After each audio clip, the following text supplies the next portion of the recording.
I began talking about anti-Semitism in a very public way in 2015. I moved to LA in 2014. I previously held a very sought-after position in London. I was the deputy editor of the New Musical Express, and at that time NME was basically one of the biggest music brands, music titles in the world, and I was running a magazine.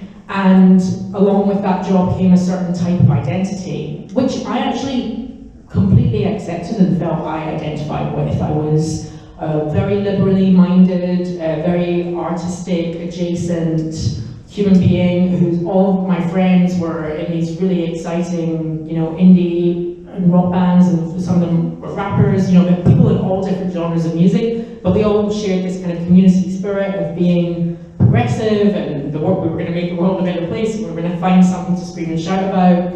And I noticed in London where I lived in East London. I was living in the city because, I was working, I wasn't living in the Jewish part-time, I'll put it that way. I was living in the part-time you live in when you're a music journalist and you're going to multiple gigs a night and you're hanging out with reprobates.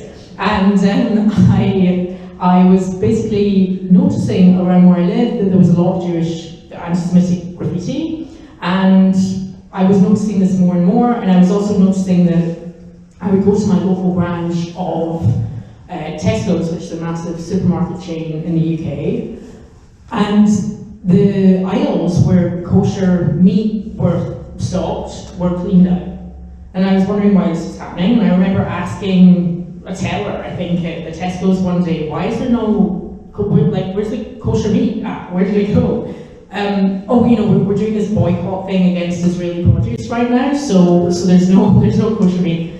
And I actually went away that night and Googled where, I can't remember the name of the brand, but where it was manufactured and made, and it was made in Kent, which is outside of London.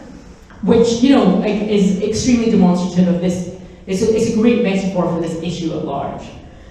So I moved to LA, and I didn't move just because of anti-Semitism, but there was a whole group of reasons why I moved. But that was kind of the straw that broke the camel's back. I just kind of felt like something was happening in London, and it was getting worse. And it was also affecting my community, and I thought, well, maybe if I go to LA, I can be in the music community, and I can write about music, and this isn't something that's important to people there. And so in 2015, after I had been there for about 3 or 4 months, I wrote an article for Grazia magazine, which is a huge fashion title in Europe. And I can't remember the exact title of the article, but it was something like, Why I Left the UK, according to kind of the opinion of a scared Jewish woman.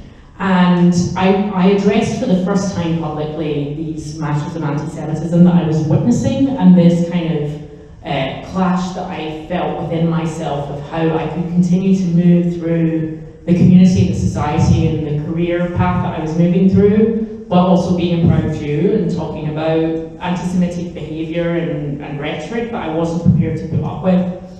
And at that point, it initiated the beginnings of what I would see waves after waves after waves of over time, where I had some former colleagues who said, wow, you're so brave for saying this, and I'm hearing you and I'm listening and I'm shocked, but I'm listening to you, versus some people who had a very violent reaction of, why are you censoring this? This is absurd. This is not real. There's no way that this is the reason. I know why you left London, and it's got nothing to do with this, So I immediately met with that, those polar opposite reactions. And the heat got worse when Corbynism became more and more prevalent. For anyone who doesn't know, there was a man who came to be the leader of the Labour Party, which is the natural vote of a leftist in the UK. And Jeremy Corbyn controlled the Labour Party for a number of years, up until a UK general election in 2019. And under his governing of his party, there were quite a lot of reports of anti-Semitic incidents that were being brushed under the carpet. And Jeremy Corbyn himself, as a character, had a couple of sort of nefarious social connections, let's put it that way, and a history of being militant in a way that you know, a lot of people in this room would probably recognize is, it won't be a surprise when you learn that he might have a, you know, a slight reaction to Israel existing.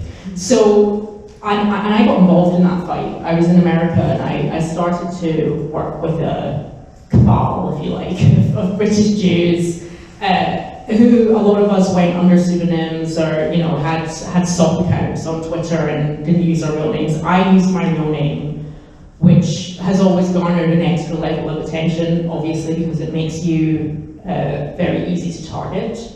But during that, I definitely met with the first real waves of this antagonistic reaction towards me from people that I used to work with, or, you know, other young, like, fashionista type people who had very loud voices.